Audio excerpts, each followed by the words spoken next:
What's up everyone, welcome to the channel once again and welcome to another last minute UFC predictions video. And for the fight that I'll be discussing today is of course the bantamweight main event that takes place in a few hours between Cory Sandhagen and the number 10 ranked bantamweight Song Yadong. So obviously the main topic of discussion is going to be the fact that can Cory Sandhagen, who is a former interim bantamweight title contender, can he bounce back in this 135-pound division after suffering two back-to-back losses to Peter Yan and TJ Dillashaw in his last two fights? So yeah, without any further ado, welcome back to the channel and welcome to the Cory Sandhagen versus Song Yadong predictions video. Alright, so Cory Sandhagen, I would say, is one of the most highly rated bantamweight fighters at the moment, and despite two losses in his last two fights, I can confidently say that Sandhagen is still in contention to possibly win the UFC bantamweight championship at some point down the road. I think that Sandhagen is among the elite fighters in the bantamweight division, and honestly, I think it was after his loss to Aljamain Sterling in 2020, Sandhagen actually proved everyone what he is truly capable of doing in this division. I mean, since that loss to Sterling, Sandhagen hasn't been in a boring slash bad fight in his last four bouts. His knockout wins over Marlon Moraes and Frankie Edgar were, of course, highly entertaining fights solely because of the fact how Sandhagen ended up knocking out both men. He caught Moraes with a beautiful spinning heel kick, and that Frankie Edgar flying knockout is, of course, one of the highlights of Sandhagen's career up until this point. Then you can fast forward to Cory's fight against TJ Dillashaw, and I think most of you will agree when I say that that fight right there was one of the best UFC fights of all time. I mean, just pure back and forth violence from both men throughout the entire 5 rounds, and many people even claim that Sandhagen actually won that fight. And then if you look at Cory's fight against Peter Yan in the interim bantamweight title fight, I mean, Yan sort of dominated the bout in the opening few rounds quite comprehensively, I believe, but Sandhagen really turned up, especially in those later rounds, and once again, he delivered another highly entertaining fight. So, considering all that, I must say that Sandhagen's stock hasn't exactly gone down in the bantamweight division despite two losses in a row. But here's the twist. Cory Sandhagen is currently 30 years old. He has a lot of potential and has a long way to go in the bantamweight division, of course. So, considering that Sandhagen is indeed a top-rated bantamweight fighter at the moment, for him to suffer three losses in a row should be a little concerning, because another loss tomorrow will take a toll on Sandhagens' confidence. I mean, as we all know what the damage that could cause. We all saw what happened with someone like Marlon Moraes in the past after he lost his bantamweight title fight to Henry Cejudo. He went on to lose four fights with that one questionable victory over Jose Aldo, and now he's no longer with the UFC. So yeah, we all know that losses like these could potentially take tolls on a fighter's confidence. But yeah, for someone of Sandhagen's stature in the bantamweight division, I do think that a win is very, very necessary for the Sandman here.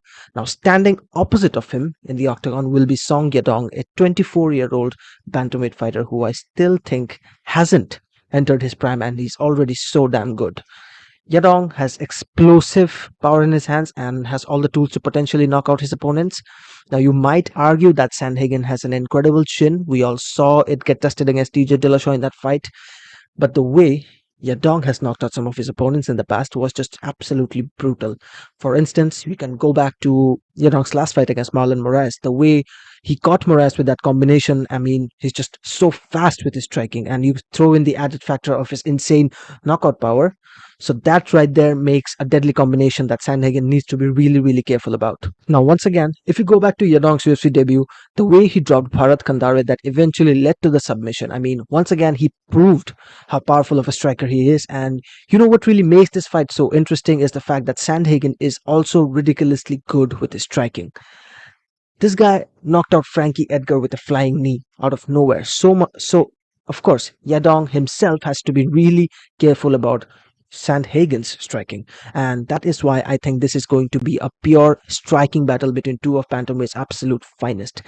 The bantamweight division honestly has so many good strikers at this point that every time a fight gets booked, you know it's going to be a banger of a fight. And the same goes for this one. Cory Sandhagen versus Song Yadong in a 5-round fight could turn out to be one of the best striking battles we see this year in the UFC. However, it's not just about the knockout power. There are a lot of other added factors, one of which is the experience. Sandhagen's last two fights were both 5-round fights, and both of those fights went the distance. Yadong, meanwhile, has never competed in a 5-round fight, so generally Sandhagen knows what it takes to compete throughout the entire 25 minutes if needed. And then there is also the fact that Yadong's cardio levels might not actually live up to the expectations for a 5 round fight, which might be a big advantage for someone like Sandhagen, especially in those championship rounds. So yeah, I think the experience is going to be in favor of Sandhagen. Also in terms of his fight IQ, we could possibly see Cory outsmart Yadong and get the job done as well via a decision. And let's just go back to Cory Sandhagen's fight against Peter Yan for a moment. There were moments in that fight where Yan was piecing up Sandhagen with those beautiful combinations. I mean, we all know how good of a boxer Peter Yan is, and in that fight against Sandhagen, he once again proved it. But Sandhagen is just so damn resilient, and the way that despite taking all those shots from Yan, he still kept coming back and took Yan to the absolute limit. So, will Song Yadong's combination technique get the job done for him? I honestly don't think so, because first and foremost, Sandhagen is just so tough and has a brilliant fight IQ as well, which leads to the question: will Yadong be able to hit Sandhagen with his preferred shot and combinations, or will he simply get outsmarted by Cory? I'm relying a lot more on the latter, but yeah, nonetheless, though, I'm really expecting a good fight, especially in the opening 3 rounds. But across all 5 rounds, I'm not entirely sure if Yadong's cardio levels are going to help him in the championship rounds. Guess we'll have to wait and find out in a few hours. But yeah, nonetheless, I am totally looking forward to this another classic bantamweight striking battle. And for an official prediction, I think Cory Sandhagen gets it done here. He's vastly more experienced. He has competed in 5 round fights in the past. He knows what it takes to hang in there with the best bantamweight fighters of this division at the moment, and he knows what the bantamweight division has to offer because he has just competed against the likes of Frankie Edgar, former lightweight champion, I know, but another veteran, Peter Yan, former champion, and just the list goes on. Aljamain Sterling as well, the current bantamweight champion. But yeah, as I said, the list goes on. But for Yadong, Song Yadong being so young, I don't think a loss is going to hurt his momentum at this point and it's pretty much going to be more of a learning experience for him, with the loss to Cory Sandhagen, and he'll just only get better from here on because he's just 24 years old.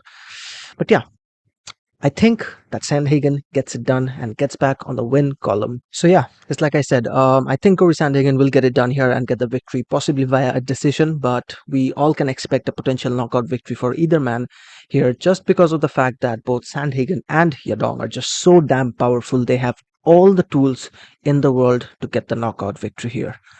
But eventually, though, I think it will come down to Sandhagen's fight IQ and his added factor of his experience. And yeah, that's it for this video. You guys let me know your take on this fight. Do you think a loss is going to hurt Song Yadong, or will it be more of a learning experience for him?